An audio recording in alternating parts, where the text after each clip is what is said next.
Judges chapter 1. Hinuli ng mga tribe nila Judah at Simeon si Adoni-Bezek.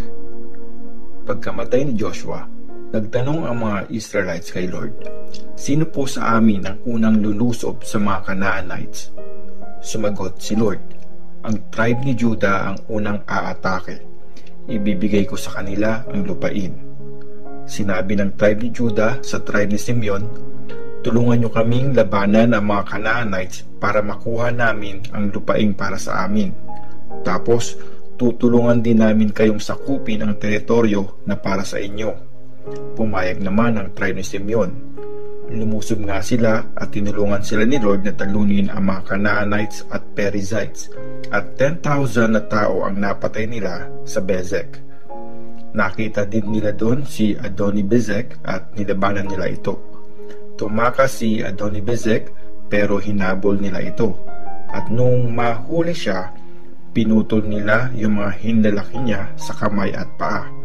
Sabi ni Adoni-Bezek, "Dati 70 na hari ang pinutulan ko ng hinlalaki sa kamay at paa, kaya namulot na lang sila ng mga nalaglag na pagkain sa ilalim ng mesa ko.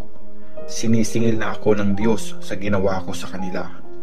Dinala nila si Adoni-Bezek sa Jerusalem at doon na siya namatay. Sinakop ng tribe ni Judah ang Jerusalem at Hebron. Nilusob ng mga taga-Judah ang Jerusalem at sinakop nila ito. Pinatay nila ang mga nakatira doon at sinunog ang city. Tapos, kinalaban naman nila ang mga Canaanites na nakatira sa mga mabundok na bayan, sa Patag at sa Negeb. Nilusob din nila ang mga Canaanites na nakatira sa Hebron na tinatawag dating Kiryat Arba. Tinalo nila doon yung mga angkan ni Sheshai, Ahiman at Talmai. Sinakop ni Othniel ang city ng Debir. Mula Hebron, nilusob ng army ng Judah ang city ng Debir na tinatawag dating Kiryat Sefer. Sinabi ni Caleb, "Ipapakasal ko ang anak kong si Aksa sa lalaking makakasakop sa Kiryat Sefer."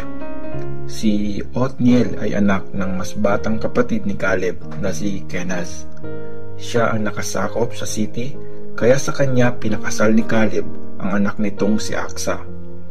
After nilang ikasal, sinabihan ni Othniel si Aksa na humingi ng bukid sa tatay niya. Kaya umuwi si Aksa.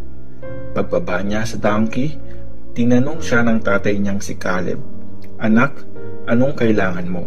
Sabi niya, "Tay, may request po ako sa inyo. Gusto ko sana ng lugar na may mga bukal.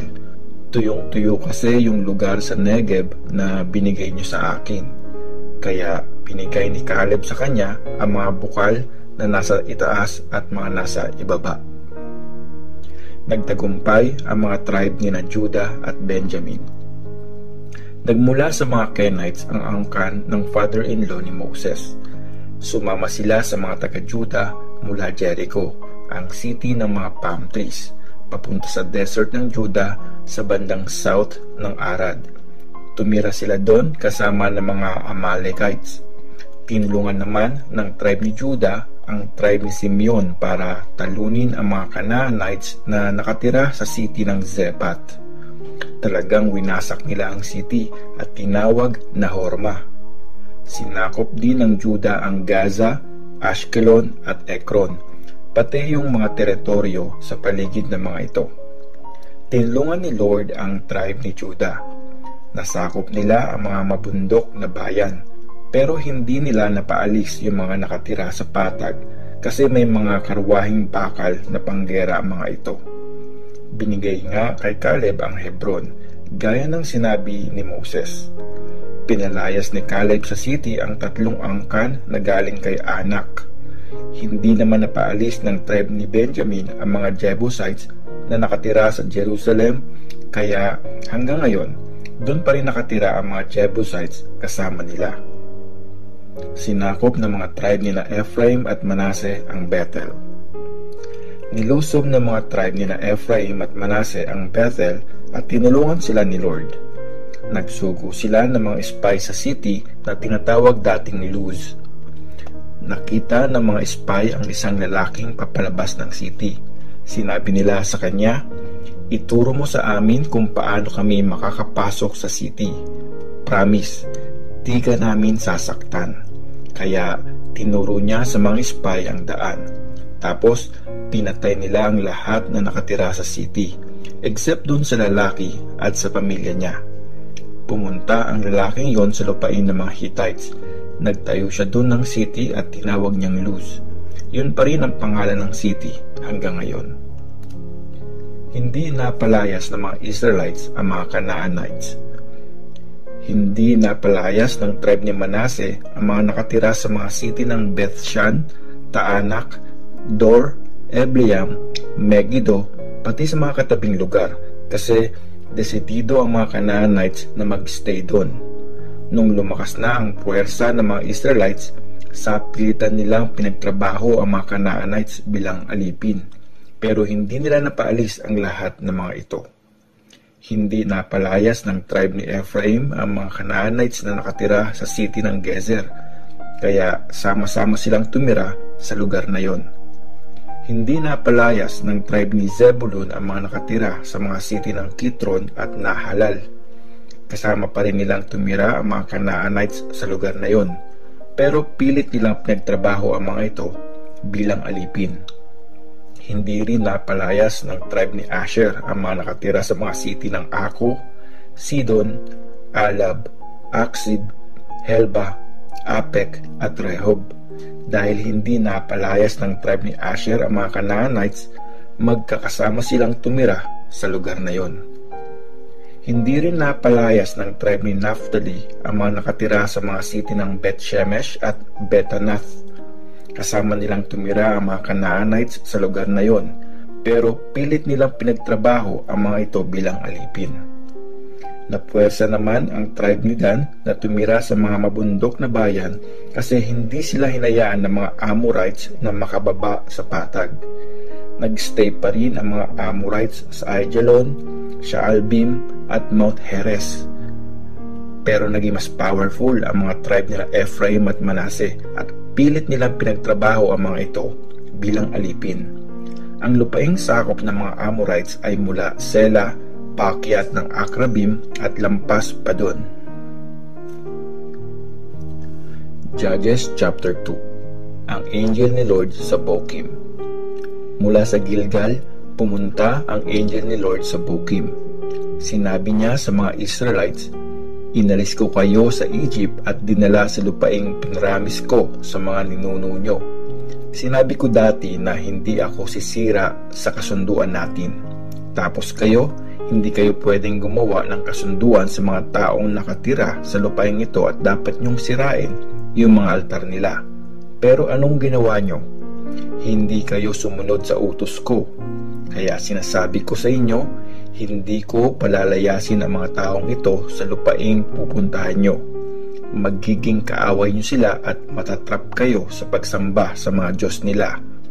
After itong sabihin ng angel, nag-iyakan ang mga Israelites, kaya tinawag ang lugar na yon na Bokim at nag-offer sila doon ng sacrifice kay Lord. Ang pagkamatay ni Joshua. Nung pinaalis ni Joshua ang mga Israelites, nagpunta sila sa lupaing nakalaan para sa kanila. Nag-serve ang mga Israelites kay Lord nung buhay pa si Joshua. Ganon din ang ginawa nila kahit nung namatay na si Joshua, pero buhay pa yung mga leaders na nakakita ng lahat ng mga nakaka-amaze na bagay na ginawa ni Lord sa Israel. Namatay ang servant ni Lord na si Joshua na anak ni Nun sa edad na 110. Nilibing siya sa lupain niya sa Timnath Serah, sa mabundok na bayan ng Ephraim, sa bandang north ng Mount Gaash. Nung namatay na ang lahat sa generation ni Joshua, hindi na kilala ng sumunod na generation si Lord at hindi rin nila alam yung mga ginawa niya para sa Israel. Tumigil ang Israel sa pagsaserve kay Lord. Gumawa ng masama ang mga Israelites laban kay Lord at nag-serve sila sa mga Baal. Tumigil sila sa pag-worship kay Lord, ang Diyos ng mga ninuno nila na naglabas sa kanila sa Egypt. Nag-worship sila at nag-serve sa ibang mga Diyos sa mga Diyos-Diyosan ng mga tao sa paligid nila, kaya nagalit si Lord sa kanila. Tumigil sila sa pagsamba kay Lord at naglingkod sila kay Baal at kay Ashtaroth. Kaya naman, galit na galit si Lord sa Israel at pinabayaan niya silang malusob ng mga kaaway nila at manakawan ng mga ari-arian. Pinabayaan niya din silang matalo ng mga kaaway sa paligid nila hanggang sa hindi na nila kayang lumaban sa mga ito. Pag nakikipaglaban sila, nilalabanan sila ni Lord gaya ng sabi niya, kaya nahihirapan talaga sila. Tapos, nagpadala si Lord ng mga leaders na tinatawag na judges para iligtas ang mga Israelites sa mga kaaway na sumasalakay sa kanila. Kaso, hindi sila nakinig sa mga leaders na yon. Tinalikuran nila si Lord at sumamba sila sa ibang mga Diyos. Hindi nila ginaya ang mga ninuno nila na sumunod sa mga utos ni Lord. Pag nagpapadala si Lord ng mga leader nila, tinutulungan niya yon at nililigtas ang Israel sa mga kaaway hanggat buhay yung leader. Naaawa si Lord sa kanila kasi dumadaing sila sa panggigipit at pagpapahirap sa kanila. Pero pag namatay na ang leader, pumabalik na naman sila sa paggawa ng masama at mas malala pa sila kaysa sa naunang generation. Naglilingkod sila at sumasamba sa ibang mga Diyos.